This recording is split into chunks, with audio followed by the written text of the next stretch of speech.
ದೆಹಲಿಯ ಬಹುಕೋಟಿ ಅಬಕಾರಿ ಹಗರಣದಲ್ಲಿ ಮತ್ತೊಂದು ಬಂಧನ ಆಗಿದೆ. ದೆಹಲಿ ಬಹುಕೋಟಿ ಅಬಕಾರಿ ಹಗರಣದಲ್ಲಿ ಇದೀಗ ಇಡಿ ಅಧಿಕಾರಿಗಳಿಂದ ಕೆಸಿಆರ್ ಪುತ್ರಿ ಅವರನ್ನ ಬಂಧಿಸಲಾಗಿದೆ. ಕೆಸಿಆರ್ ಅವರ ಪುತ್ರಿ ಕವಿತಾ ಅವರನ್ನ ಬಂಧಿಸಿದ್ದಾರೆ. ಇನ್ನು ಲೋಕಸಭೆ ಚುನಾವಣೆ ಎದುರಿಗೆ ಬರ್ತಾ ಇರುವಂತಹ ಸಂದರ್ಭದಲ್ಲೇ ಕೆಸಿಆರ್ ಅವರ ಬಿಆರ್ಎಸ್ ಪಕ್ಷಕ್ಕೆ ಒಂದು ಬಿಗ್ ಶಾಕ್ ಎದುರಾಗಿದೆ. ತೆಲಂಗಾಣದ ಮಾಜಿ ಸಿಎಂ ಕೆಸಿಆರ್ ಅವರ ಪುತ್ರಿ ಕವಿತಾ ಅವರನ್ನ ಜಾರಿ ನಿರ್ದೇಶನಾಲಯ ಅಧಿಕಾರಿಗಳು ಬಂಧಿಸಿದ್ದಾರೆ. ಹೈದರಾಬಾದ್ನಲ್ಲಿ ತೀವ್ರವಾಗಿ ವಿಚಾರಣೆ ನಡೆಸಿದಂತಹ ಬಳಿಕ ಅವರನ್ನ ಬಂಧಿಸಲಾಗಿದೆ. ಇನ್ನು ಕೆಸಿಆರ್ ಅವರ ಪುತ್ರಿ ಕವಿತಾ ಅವರನ್ನ ಬಂಧಿಸಿ ದೆಹಲಿಗೂ ಕೂಡ ಇಡಿ ಅಧಿಕಾರಿಗಳು ಕರೆದುಕೊಂಡು ಹೋಗಿದ್ದಾರೆ. ನಾವು ಸಾಕಷ್ಟು ಬಾರಿ ನೋಟಿಸ್ ಅನ್ನ ಕೊಟ್ಟರೂ ಕೂಡ ಅವರು ಅದಕ್ಕೆ ಪ್ರತಿಕ್ರಿಯೆ ಕೊಡಲಿಲ್ಲ, ಸರಿಯಾಗಿ ಸ್ಪಂದಿಸಲಿಲ್ಲ ಅನ್ನೋ ಒಂದು ಕಾರಣವನ್ನ ಇಟ್ಕೊಂಡು ಇಡಿ ಅಧಿಕಾರಿಗಳು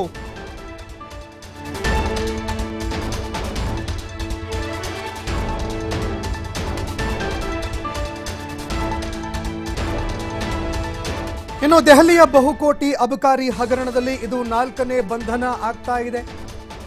ಈಗಾಗಲೇ ಆಮ್ ಆದ್ಮಿ ಪಕ್ಷದ 3 ನಾಯಕರನ್ನ ಬಂಧಿಸಲಾಗಿದೆ. ದೆಹಲಿಯ ಉಪಮುಖ್ಯಮಂತ್ರಿಯವರನ್ನು ಕೂಡ ಬಂಧಿಸುವಂತಹ ಕೆಲಸವನ್ನ ಮಾಡಲಾಗಿತ್ತು. ಸತ್ಯೇಂದ್ರ ಜೈನ್ ಅವರ ಬಂಧನ ಆಯಿತು. ಅದಾದ ಬಳಿಕ ಸಂಸದ ಸಂಜಯ್ ಸಿಂಗ್ ಅವರನ್ನು ಕೂಡ ಬಂಧನ ಮಾಡಲಾಯಿತು. ಇನ್ನು ಅದೇ ರೀತಿಯಾಗಿ ಇದೀಗ 4ನೇ ಬಂಧನ ಕೂಡ ಆಗ್ತಾ ಇದೆ. ಬಿಆರ್ಎಸ್ ಪಕ್ಷಕ್ಕೆ ಲೋಕಸಭೆ ಚುನಾವಣೆ ಹೊತ್ತಲ್ಲೇ ಒಂದು ಬಿಗ್ ಶಾಕ್ ಸಿಗ್ತಾ ಇದೆ. ಕೆಸಿಆರ್ ಅವರ ಪುತ್ರಿ ಆಗಿರುವಂತಹ ಕವಿತಾ ಅವರನ್ನ ಬಂಧಿಸಲಾಗಿದೆ. ಶಾಸಕಿ ಕೂಡ ಆಗಿದ್ರು. ಇಡಿ ಅಧಿಕಾರಿಗಳು ಇವತ್ತು ಬೆಳ್ಳಂಬೆಳಗ್ಗೆ ಅವರ ನಿವಾಸಕ್ಕೆ ಆಗಮಿಸುವಂತಹ ಕೆಲಸವನ್ನ ಮಾಡಿದ್ರು. ಇದೇ ಸಂದರ್ಭದಲ್ಲಿ ವಿಚಾರಣೆಯನ್ನ ಕೂಡ ಮಾಡ್ತಾ ಇದ್ರು. ನಿರಂತರವಾಗಿ ಇವತ್ತು ಅವರ ವಿಚಾರಣೆ ಕೂಡ ನಡೀತು. ವಿಚಾರಣೆ ಬಳಿಕ ಅವರನ್ನ ಇಡಿ ಅಧಿಕಾರಿಗಳು ಬಂಧಿಸಿದ್ದಾರೆ. ಅದೇ ರೀತಿಯಾಗಿ ದೆಹಲಿಗೂ ಕೂಡ ಅವರನ್ನ ಹೆಚ್ಚಿನ ವಿಚಾರಣೆಗೆ ತೆಗೆದುಕೊಂಡು ಹೋಗುವಂತಹ ಕೆಲಸವನ್ನ ಕೂಡ ಮಾಡಿದ್ದಾರೆ. ಇಡಿ ಅಧಿಕಾರಿಗಳು ಬಂಧಿಸಿದ ನಂತರ ಇದೀಗ ಇದಕ್ಕೆ ಸಂಬಂಧಪಟ್ಟಂತೆ ದೆಹಲಿಗೆ ಅವರನ್ನ ಕರೆದುಕೊಂಡು ಹೋಗುವಂತಹ ಒಂದು ಪ್ರಕ್ರಿಯೆ ಕೂಡ ನಡೀತು.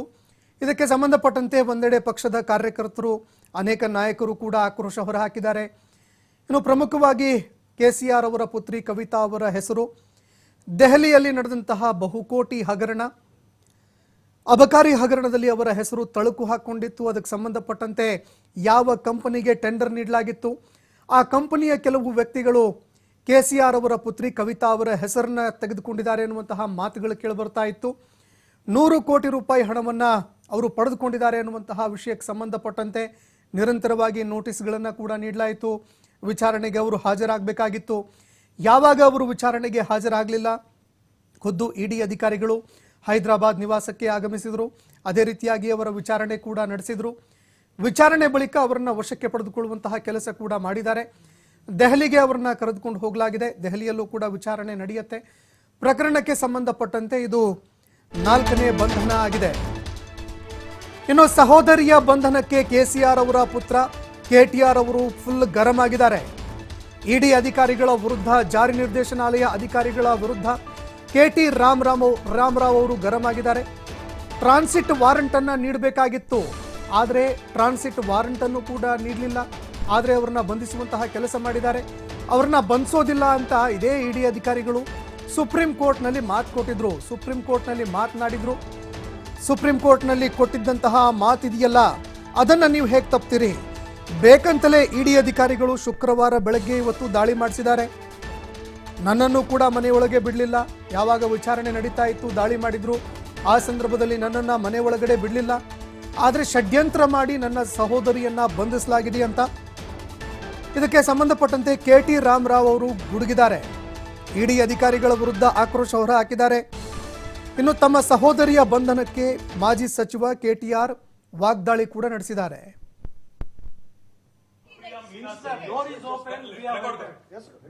Madam Bhanupriya Meena says, search is over and arrest warrant is produced. And now she says, hold on. And now she says, we can't come in. Family cannot come in. And she also says that she has no transit warrant. She cannot produce before a magistrate, but she wants to make a case. Listen, you have given an undertaking in Supreme Court, and now you're violating it. You're in serious trouble. You You have the legal remedy always available. I'm telling you, you have come here on a Friday. Abhijit, please record. correct. How have they entered? Ask Yes, these correct, questions. correct. अरे मतलब Madam आप says, यहाँ Miss पर Bhanupriya नहीं Meena The door is open. We are Record open. that. Yes. ಈ ಬಗ್ಗೆ ಮತ್ತಷ್ಟು ಮಾಹಿತಿ ಕೊಡ್ತಾ ಹೋಗ್ತಾರೆ ಪ್ರತಿನಿಧಿ ಶಿವಕುಮಾರ್ ಜೋಹಳ್ಳಿ ನೇರ ಸಂಪರ್ಕದಲ್ಲಿ ಜಾಯ್ನ್ ಆಗಿದ್ದಾರೆ. ಶಿವಕುಮಾರ್, ಇದೀಗ 4ನೇ ಬಂಧನ ಆಗಿದೆ ಈ ಪ್ರಕರಣಕ್ಕೆ ಸಂಬಂಧಪಟ್ಟಂತೆ. ದೆಹಲಿ ಉಪಮುಖ್ಯಮಂತ್ರಿ ಅವರನ್ನು ಕೂಡ ಬಂಧಿಸಿದ್ರು. ಅದೇ ರೀತಿಯಾಗಿ ಮತ್ತೊಬ್ಬ ಸಚಿವರು ಆಗಿರುವಂತಹ ಸತ್ಯೇಂದ್ರ ಜೈನ್ ಅವರು ಕೂಡ ಬಂಧನ ಆಗಿದ್ರು. ಸಂಸದರ ಬಂಧನ ಆಯಿತು. ಇದಾದ ಬಳಿಕ ಹೈದರಾಬಾದ್ಗೂ ತಲುಪಿದೆ. ಇವತ್ತು ಬೆಳಗ್ಗೆಯಿಂದ ಏನೆಲ್ಲ ವಿಚಾರಣೆ ಆಯಿತು, ಅದೇ ರೀತಿಯಾಗಿ ದೆಹಲಿಗೆ ಕರೆದುಕೊಂಡು ಹೋದ ಬಳಿಕ ಇದಕ್ಕೆ ಸಂಬಂಧಪಟ್ಟಂತೆ ಯಾವೆಲ್ಲ ರೀತಿಯಲ್ಲಿ ಪ್ರಕರಣ ತಿರುವನ್ನ ಪಡೆದುಕೊಳ್ಳಬಹುದು, ಈ ಬಗ್ಗೆ ಮತ್ತಷ್ಟು ಮಾಹಿತಿ ಕೊಡ್ತಾ ಹೋಗೋದಾದ್ರೆ. ಸಂತೋಷ್, ದೆಹಲಿ ಮದ್ಯ ನೀತಿಯಲ್ಲಿ ಅಕ್ರಮದ ವಾಸನೆ ಎದುರಾಗಿದೆ ಅನ್ನುವಂತಹ ಕಾರಣಕ್ಕೆ ಈಗ ತೆಲಂಗಾಣದ ಮಾಜಿ ಮುಖ್ಯಮಂತ್ರಿಗಳಾಗಿರುವಂತಹ ಚಂದ್ರಶೇಖರ್ ರಾವ್ ಅವರ ಪುತ್ರಿ ಕವಿತಾ ಅವರನ್ನ ಈಗ ವಶಕ್ಕೆ ಪಡೆಯಲಾಗಿದೆ. ಸುಮಾರು 10 ಮಂದಿ ಇಡಿ ಅಧಿಕಾರಿಗಳು ದೆಹಲಿಯಿಂದ ಬಂದಂತವರು ಇವತ್ತು ಬೆಳಗ್ಗೆಯಿಂದಲೂ ಕೂಡ ಅವರ ನಿವಾಸದಲ್ಲಿ ವಿಚಾರಣೆಗೆ ಒಳಪಡಿಸ್ತಾರೆ. ನಂತರ ಕವಿತಾ ಮತ್ತೆ ಅವರ ಪತಿ ಅನಿಲ್ ಕುಮಾರ್ ಅವರನ್ನ ವಿಚಾರಣೆ ಮಾಡಿ ಈಗ ದೆಹಲಿಗೆ ಕರೆದೊಯ್ತಾ ಇದ್ದಾರೆ. ದೆಹಲಿಯಲ್ಲಿ ಹೆಚ್ಚಿನ ವಿಚಾರಣೆಯನ್ನ ಮಾಡಬೇಕು, ಹಾಗಾಗಿ ಅವರನ್ನ ಕರೆದೊಯ್ತಾ ಇದ್ದೇವೆ ಅನ್ನುವಂಥದ್ದನ್ನು ಕೂಡ ಈಗ ಇಡಿ ಅಧಿಕಾರಿಗಳು ಮಾಹಿತಿಯನ್ನ ಕೊಟ್ಟಿದ್ದಾರೆ. ಈ ಅವರ ನಿವಾಸಕ್ಕೆ ಭೇಟಿಯನ್ನ ಕೊಟ್ಟಂತ ಸಂದರ್ಭದಲ್ಲಿ ಅವರ ಸಹೋದರ ರಾಮರಾವ್ ಅವರು ಕೂಡ ಭೇಟಿಯನ್ನ ಕೊಡೋದಕ್ಕೆ ಮುಂದಾಗ್ತಾರೆ. ಆದ್ರೆ ಇಡಿ ಅಧಿಕಾರಿಗಳು ಅವರನ್ನ ಒಳಗಡೆ ಪ್ರವೇಶಕ್ಕೆ ಅವಕಾಶವನ್ನ ಮಾಡಿಕೊಡೋದಿಲ್ಲ. ಜೊತೆಗೆ ಏನು ಚಂದ್ರಶೇಖರ್ ರಾವ್ ಅವರ ಬೆಂಬಲಿಗರು ಕೂಡ ಮನೆಗೆ ಪ್ರವೇಶವನ್ನ ಮಾಡುವಂತಹ ಒಂದು ಪ್ರಯತ್ನಗಳನ್ನ ಮಾಡ್ತಾರೆ. ಅವ್ರಿಗೂ ಕೂಡ ಅಲ್ಲಿ ಅವಕಾಶವನ್ನ ಮಾಡಿಕೊಡೋದಿಲ್ಲ. ಅಂತಿಮವಾಗಿ ಅವರನ್ನ ಸುದೀರ್ಘವಾಗಿ ಅವರ ಜೊತೆ ವಿಚಾರಣೆಯನ್ನ ಮಾಡಿ ನಂತರ ಅವರನ್ನ ಅರೆಸ್ಟ್ ಮಾಡಲಾಗತ್ತೆ. ಈಗ ದೆಹಲಿಗೆ ಅವರನ್ನ ಕೊಂಡೊಯ್ತಾ ಇದ್ದಾರೆ, ಅಂದ್ರೆ ಹೆಚ್ಚಿನ ವಿಚಾರಣೆ ಮಾಡಬೇಕು ಅನ್ನುವಂಥದ್ದು. ಯಾಕೆಂದ್ರೆ ಹಿಂದೆ ಕೂಡ ಅವರು ಚುನಾವಣಾ ಸಂದರ್ಭದಲ್ಲಿ, ತೆಲಂಗಾಣದ ಚುನಾವಣಾ ಸಂದರ್ಭದಲ್ಲಿ ಮಲ್ಕಾಜ್ಗಿರಿಯಲ್ಲಿ ಕವಿತಾ ಅವರನ್ನ ಬಂಧನ ಮಾಡಲಾಗಿತ್ತು. ಚುನಾವಣಾ ಪ್ರಚಾರದಲ್ಲಿ ತೊಡಗಿರ್ತಾರೆ, ಅದೇ ಸಂದರ್ಭದಲ್ಲಿ ಅವರನ್ನ ಬಂಧಿಸಿರ್ತಾರೆ. ದೆಹಲಿಗೂ ತೆಲಂಗಾಣಕ್ಕೂ ಯಾವ ರೀತಿಯಾದಂತ ಸಂಬಂಧ, ದೆಹಲಿಯ ಸರ್ಕಾರಕ್ಕೂ ಇಲ್ಲಿ ಕೆ.ಸಿ. ಚಂದ್ರಶೇಖರ್ ರಾವ್ ಅವರ ಸರ್ಕಾರಕ್ಕೂ ಯಾವ ರೀತಿಯಾದಂತ ಸಂಬಂಧಗಳು ಅನ್ನುವಂತ ಒಂದು ಪ್ರಶ್ನೆ ಇದರಲ್ಲಿ ಸಹಜವಾಗಿ ಮೂಡುತ್ತೆ. ಆದ್ರೆ ಇಲ್ಲಿ ಗಮನಿಸಬೇಕಾಗಿರುವಂತದ್ದು, ದೆಹಲಿಯ ಈ ಮದ್ಯ ನೀತಿ ಪ್ರಕರಣದಲ್ಲಿ ನೀವು ಹೇಳಿದ ಹಾಗೆ ಈಗಾಗಲೇ ಅಲ್ಲಿನ ಉಪಮುಖ್ಯಮಂತ್ರಿಗಳಾಗಿರುವಂತ ಮನೀಶ್ ಸಿಸೋಡಿಯಾ ಅವರನ್ನು ಕೂಡ ಬಂಧಿಸಿ ಈಗಾಗಲೇ ಜೈಲಿನಲ್ಲಿಟ್ಟಿರುವಂತದ್ದು. ಹಾಗೆ ಜೈನ್ ಅವರನ್ನು ಕೂಡ ಜೈಲಲ್ಲಿಟ್ಟಿದ್ರು. ಜೊತೆಗೆ ಹೈದರಾಬಾದ್ನ ಉದ್ಯಮಿ ಅವರನ್ನು ಕೂಡ, ಒಬ್ಬ ಉದ್ಯಮಿಯನ್ನು ಕೂಡ ಈಗ ಅರೆಸ್ಟ್ ಮಾಡಲಾಗಿತ್ತು ಅವರನ್ನು ಕೂಡ. ಯಾಕೆಂದ್ರೆ ಅದರಲ್ಲಿ ಇಲ್ಲಿ ನಾವು ಗಮನಿಸಬೇಕಾಗಿರುವಂತದ್ದು, ಹೈದರಾಬಾದ್ನ ಉದ್ಯಮಿ ಆಗಿರುವಂತ ಅರುಣ್ ರಾಮಚಂದ್ರನ್ ಪಿಳ್ಳೆ ಅನ್ನುವಂಥವ್ರು, ಅವರನ್ನ ಈಗಾಗಲೇ ಇಡಿ ಕಸ್ಟಡಿಗೆ ತೆಗೆದುಕೊಂಡು ಅವರನ್ನ ಸುದೀರ್ಘವಾಗಿ ವಿಚಾರಣೆಗೆ ಕೂಡ ಒಳಪಡಿಸಿದೆ. ಆ ಅರುಣ್ ರಂಗರಾಜನ್ ಏನಿದ್ರು, ಅರುಣ್ ಅವರ ಜೊತೆ ಇವರು ಅವರಿಗೆ ಸಹಾಯವನ್ನ ಮಾಡಿದ್ರು ಅನ್ನುವಂತ ಆರೋಪಗಳು ಕವಿತಾ ಅವರ ಮೇಲೆ ಇದೆ.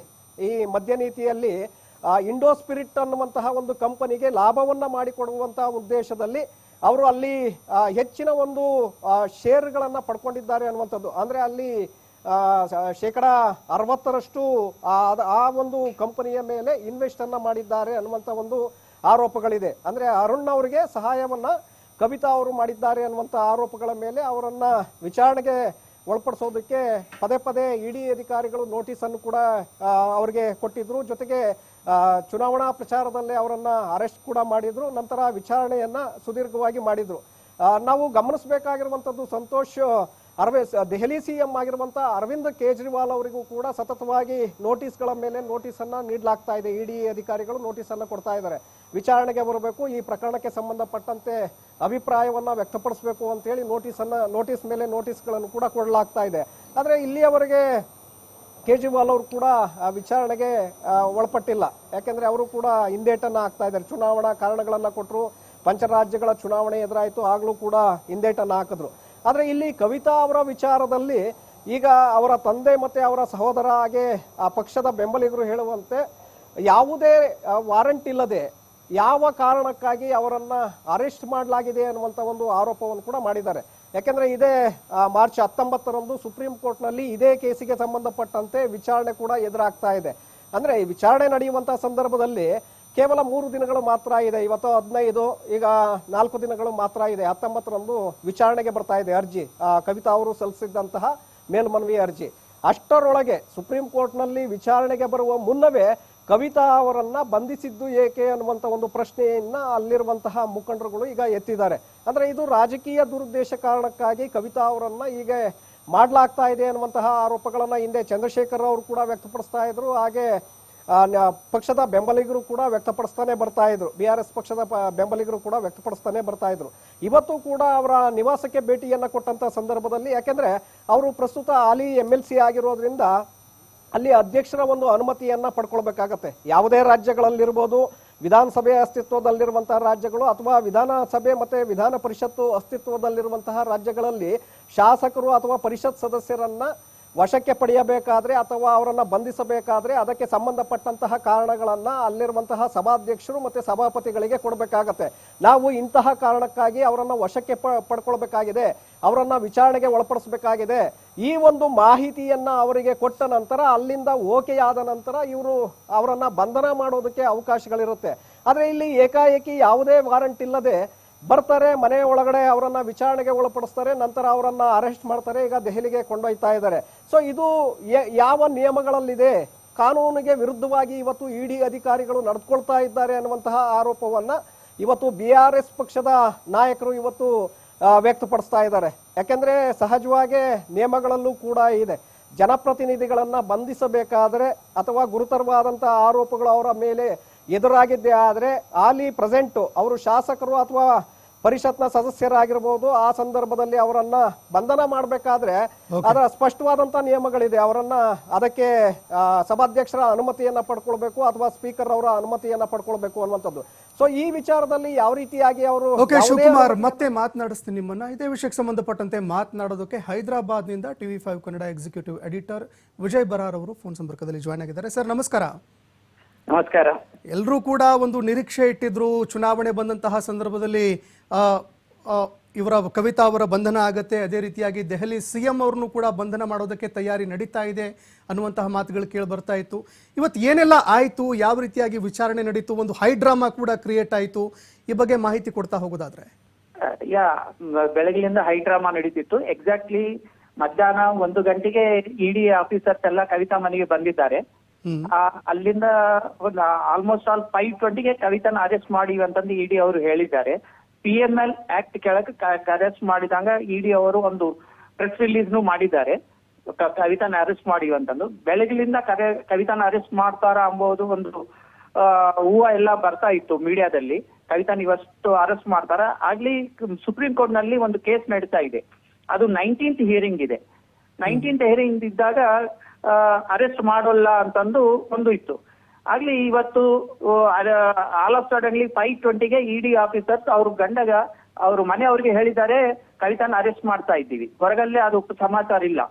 ಆಮೇಲೆ ಈವ್ನಿಂಗ್ 6 o'clock ಮೀಡಿಯಾಕ್ಕೆ ಅದು ಬಂತು.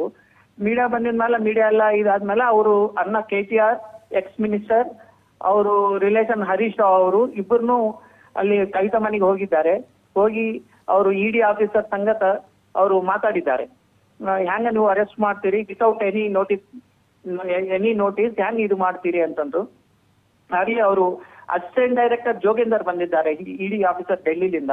ಅವರು 10 ಮಂದಿ ಆಫೀಸರ್ಸ್ ಬೆಳಗ್ಗೆಯಿಂದ ಬಂದು 4-5 hours ಅವ್ರ ಮನೆಯಲ್ಲಿ ಇದ್ರು. ಈಗ ಅರೆಸ್ಟ್ ಮಾಡಿ ಸರ್ ಒಂದು ನಮಗೆಲ್ಲರಿಗೂ ಕಾಡ್ತಾ ಇರುವಂತಹ ಅನುಮಾನ, ಲೋಕಸಭೆ ಚುನಾವಣೆ ಎದುರಿಗೆ ಬರ್ತಾ ಇದೆ, ಇದು ಚುನಾವಣೆ ಮೇಲೆ ಪ್ರಭಾವ ಬೀರಬಹುದಾ ಅಂತ? ಡೆಫಿನೆಟ್ಲಿ ಲಾಸ್ಟ್ ಟೈಮ್ ಬಿಜೆಪಿ ಅವರು ಅವ್ರ ಬಳಿ ಇದೆ ಇತ್ತು, KCR ಅವ್ರ ಬಿಜೆಪಿ, ಮೋದಿ ಅಂಡ್ KCR ಒಂದೇ ಎಂಬ ಒಂದು ಅಪವಾದ ಇತ್ತು. ಆವಾಗ ಕವಿತಾನ ಅರೆಸ್ಟ್ ಮಾಡಿಲ್ಲ, ಅವರೆಲ್ಲ ಒಂದೇ ಅಂತಂದು ಒಂದಿತ್ತು. ಈಗ ಚುನಾವಣೆ ಬರ್ತಾ ಇದೆ, ಚುನಾವಣೆ ಬಂದಾಗ ಈ ಮೈನಸ್ ಮತ್ತೆ ರೇವಂತ್ ರೆಡ್ಡಿ ಆಗ್ಲಿ ಕಾಂಗ್ರೆಸ್ ಅವರು ಆಗ್ಲಿ ಈಗೇನು KCR ಮೋದಿ ಒಂದೇ ಅಂತಂದು ಹೇಳ್ತಾ ಇದ್ರು. ನಿನ್ನಿಂತನೂ ಇವತ್ತು ಬೆಳಿಗ್ಗೆನೂ ರೇವಂತ್ ರೆಡ್ಡಿ ಅದೇ ಮಾತು ಹೇಳಿದ್ದಾರೆ, ಇಲ್ಲ KCR ಅವರೇ ಅಂತಂದು. ಬಿಜೆಪಿಯಲ್ಲಿನೂ ಒಂದು ವರ್ಗ ಕವಿತಾನ ಅರೆಸ್ಟ್ ಮಾಡುವ ಈಟಲ್ ರಾಜೇಂದರ್ ಇವರೆಲ್ಲಾನು ಏನ್ BRS ಲಿಂದ ಹೊರಗೆ ಬಂದಾರ, ಅವರೆಲ್ಲಾನು ಕವಿತಾನ ಯಾಕೆ ಅರೆಸ್ಟ್ ಮಾಡ್ತಾ ಇಲ್ಲ, ಇದು ನಮ್ಗೆ ಮೈನಸ್ ಆಗ್ತಾ ಇದೆ ಅಂತಂದು ಹೇಳಿದ್ರು. ಈಗ ಬಿಜೆಪಿ ಸೌತ್ ನಲ್ಲಿ ಏನು ಈ ಸಲ ಸೌತ್ ನಲ್ಲಿ ತಾವು ಜಗ್ಗಿ ಸೀಟ್ಸ್ ಬರಬೇಕು, ನಾವು ಸೌತ್ ನಲ್ಲಿ ಪಾದ ಹಾಕ್ಬೇಕಂತ ಏನ್ ಅನ್ಕೊಂತಾ ಇದ್ದಾರೆ, ಟಾರ್ಗೆಟ್ ಮಾಡ್ಬೇಕು, ಸೌತ್ ಟಾರ್ಗೆಟ್ ಮಾಡ್ತಾ ಇದ್ದಾರೆ. ಅದರಲ್ಲಿ ಮೇನ್ ಇವತ್ತು ಮೋದಿ 6 ಗಂಟೆಗೆ ಬಂದಿದ್ದಾರೆ, 5:20 ಕವಿತಾ ಅರೆಸ್ಟ್ ಆಗಿದ್ದಾರೆ. ಬಿಫೋರ್ ಮೋಡಿ ಏನು ED ಈಗ ಪ್ರತಿಪಕ್ಷ ಎಲ್ಲ ಹೇಳ್ತಾ ಇದ್ದಾರೆ ಬಿಫೋರ್ ಮೋಡಿ ED ಬರ್ತದಂತಂದು. ಇವತ್ತು 6 ಗಂಟೆಗೆ ಕವಿತಾ ಅರೆಸ್ಟ್ ಮೋಡಿ ಬಂದಿದ್ದಾರೆ, 5:20 ಕವಿತಾನ ಅರೆಸ್ಟ್ ಮಾಡಿದ್ದಾರೆ. ಈ ಪ್ರಭಾವ ಎಲೆಕ್ಷನ್ ಅಲ್ಲಿ ಡೆಫಿನೆಟ್ ಬೀಳ್ತಾ ಇದೆ. ಯಾಕಂದ್ರೆ ಇದು ಟಾರ್ಗೆಟ್ ಅಲ್ಲ, ಕಾಂಗ್ರೆಸ್ ಟಾರ್ಗೆಟ್. ಇಲ್ಲಿ ಕಾಂಗ್ರೆಸ್ ಲಾಸ್ಟ್ ಟೈಮ್ ಯಾರು ಅನ್ಕೊಂಡಿಲ್ಲ ಕಾಂಗ್ರೆಸ್ ಇಷ್ಟು ಸೀಟ್ ಬರ್ತಾವ ಅಂತಂದು. ಈ ಕಾಂಗ್ರೆಸ್ ಏನು 6 ಗ್ಯಾರಂಟೀಸ್ ಕೊಟ್ಟಿದ್ದಾರೆ, ಏನ್ ಕರ್ನಾಟಕ ಫಾರ್ಮುಲಾ ಇಲ್ಲಿ ತೆಲಂಗಾಣದಲ್ಲಿ ಇಂಪ್ಲಿಮೆಂಟ್ ಮಾಡಿದ್ದಾರೆ, ಇದೆಲ್ಲಾನು ಈಗ ಕಾಂಗ್ರೆಸ್ಗೆ ಪ್ಲಸ್ ಆಗಿದೆ. ಅವ್ರು ಬಂದಿದ್ದು ಇವತ್ತಿಗೆ 100 ಡೇಸ್ ಆಯ್ತು. ಕಾಂಗ್ರೆಸ್ ಅಧಿಕಾರದಲ್ಲಿ ಬಂದು ಇವತ್ತಿಗೆ 100 ಡೇಸ್ ಆಯ್ತು. 100 ಡೇಸ್ ನಲ್ಲಿ ಆಲ್ಮೋಸ್ಟ್ ಆಲ್ ಅವರು 4 ಪ್ರಾಮಿಸಸ್ 4 ಗ್ಯಾರಂಟಿ ಇಂಪ್ಲಿಮೆಂಟ್ ಮಾಡಿದ್ದಾರೆ. ಇದೆಲ್ಲ ಸ್ವಲ್ಪ ಕಾಂಗ್ರೆಸ್ ಪ್ಲಸ್ ಪಾಯಿಂಟ್ ಇದೆ. ಈ ಹೊತ್ತಿನಲ್ಲಿ ಕವಿತಾನ ಅರೆಸ್ಟ್ ಮಾಡಿದ್ರೆ ಬಿಜೆಪಿಗೆ ಪ್ಲಸ್ ಆಗುತ್ತೆ, ಅದನ್ನು ಒಂದು ಆಗ್ಬೋದು. ಆಮೇಲೆ ಈಗ ಈ ನಡುವ KCR ಮೋದಿಗೇನು ರಿಲೇಷನ್ಸ್ ಅಂತ ಪರಿಲ್ಲ. ಇವರು KCR ಅವರು ಇನ್ ಬಿಟ್ವೀನ್ ಹೋಗಿ ಡೆಲ್ಲಿಗೆ ಹೋಗಿ ಅವ್ರು ಪ್ರಯತ್ನ ಮಾಡಿದ್ರು ಮೋದಿ ಅಪಾಯಿಂಟ್ಮೆಂಟ್ ಸಲುವಾಗಿ, ಅಮಿತ್ ಶಾ ಅಪಾಯಿಂಟ್ಮೆಂಟ್ ಸಲುವಾಗಿ. ಅವ್ರಿಗೆ ಸಿಗ್ಲಿಲ್ಲ ಮೋದಿ ಅಪಾಯಿಂಟ್ಮೆಂಟ್, ಅಮಿತ್ ಶಾ ಅಪಾಯಿಂಟ್ಮೆಂಟ್. ಅವಾಗೇನೆ ನಾವು ಅನ್ಕೊಂತಿದ್ರಿ ಯಾವಾಗನ ಕವಿತಾನ ಅರೆಸ್ಟ್ ಮಾಡಬಹುದು ಅಂತಂದು. ಇದೆಲ್ಲ ನಾವು ಲಾಸ್ಟ್ ಒಂದು 1-2 ಮಂತ್ಸ್ ಏನು ತೆಲಂಗಾಣ ಗೌರ್ಮೆಂಟ್ ಬಂತು, ಆಮೇಲೆ ಇದೆಲ್ಲ ಮೀಡಿಯಾದಲ್ಲಾಗ್ಲಿ ಇದೆಲ್ಲ ಚರ್ಚೆ ಆಗ್ತಾ ಇತ್ತು, ಕವಿತಾನ ಅರೆಸ್ಟ್ ಮಾಡ್ತಾರೆ ಏನೋ ಅಂತ. ಆಗ್ಲಿ ಇಷ್ಟು ಜಲ್ದಿ ಇವತ್ತು ಮಾಡ್ತಾರ ಅಂತಂದು ಯಾರನ್ನೂ ಅನ್ಕೊಂಡಿಲ್ಲ. All of sudden high drama ಆಗ್ಲಿ ಇವತ್ತು ಕವಿತಾನ ಅರೆಸ್ಟ್ ಮಾಡಿದ್ದಾರೆ. ಇದು ಡೆಫಿನೆಟ್ಲಿ ನೀವು ಅಂದಂಗ MP ಎಲೆಕ್ಷನ್ ಅಲ್ಲಿ ತೆಲಂಗಾಣದಾಗ ಪ್ರಭಾವ ಬೀಳುತ್ತದೆ 100%. ಇದು ಬಿಜೆಪಿಗೆ ಪ್ಲಸ್ ಆಗ್ಬೋದು, ಪ್ಲಸ್ ಆಗೋ ಚಾನ್ಸಸ್ ಇದೆ. ಓಕೆ, ಧನ್ಯವಾದಗಳು ವಿಜಯ್ ಬರಾರ್ ಸರ್ ನಮ್ಮ ಜೊತೆಗೆ ಮಾತನಾಡಿದ್ದಕ್ಕೆ.